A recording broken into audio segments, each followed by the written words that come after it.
அண்மை செய்தியை பார்த்து வருகிறோம்.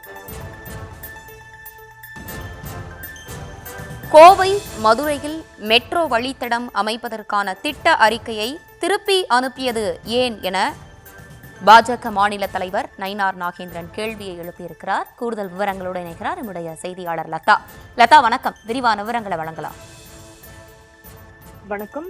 பாஜக மாநில தலைவர் நயினார் நாகேந்திரன் முதலமைச்சரை நோக்கி பல்வேறு கேள்விகளை எழுப்பி பதிவு ஒன்றை வெளியிட்டிருக்கிறார். அவர் வெளியிட்டிருக்கும் பதிவில் மெட்ரோ ரயில் குறித்த வதந்திகளை பரப்பி மீண்டும் மீண்டும் அரசியல் செய்யும் முதலமைச்சர் அவர்களே என்று குறிப்பிட்டு இந்த பதிவை வெளியிட்டிருக்கிறார்.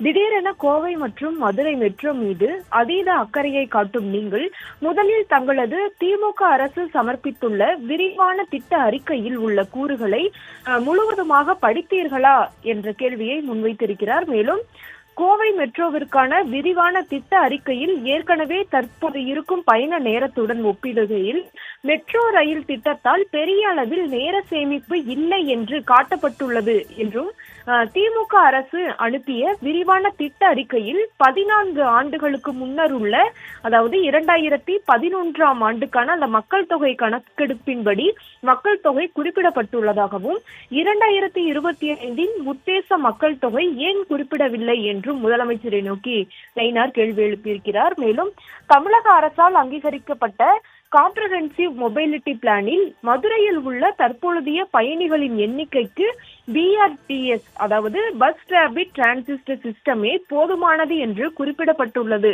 என்றும் நயினார் அந்த பதிவில் குறிப்பிட்டிருக்கிறார். மேலும் இது போதாததற்கு கோவையில் தாங்கள் சமர்ப்பித்துள்ள மெட்ரோ திட்டத்தை செயல்படுத்தினால் அதிக அளவில் பொதுமக்களின் சொத்துகள் இடிக்கப்பட நேரிடும் என்றும் இந்த லட்சணத்தில் தான் தாங்கள் சமர்ப்பித்துள்ள திட்ட அறிக்கை உள்ளது என்றும் முதலமைச்சரை நோக்கி அந்த விஷயத்தை முன்வைத்திருக்கிறார். மொத்தத்தில் தமிழ்நாடு அரசு மெட்ரோ அறிக்கையில் பல தவறுகள் இருப்பதை தாண்டி மெட்ரோவிற்கான தேவையை நியாயப்படுத்த கூட முன்வரவில்லை என்றும் இனியாவது தங்களது மடைமாற்ற அரசியலுக்கான மெட்ரோவை கையில் எடுப்பதை நிறுத்துங்கள் முதல்வரே என்றும் அதுதான் ஒரு நல்ல முதல்வருக்கு அழகு மட்டுமல்ல பொறுப்பும் கூட என்றும் முதலமைச்சரை நோக்கி இந்த மெட்ரோ விவகாரத்தை தெளிவுபடுத்தக்கூடிய வகையில் அந்த பதிவை நயினார் நாகேந்திரன் வெளியிட்டிருக்கிறார்.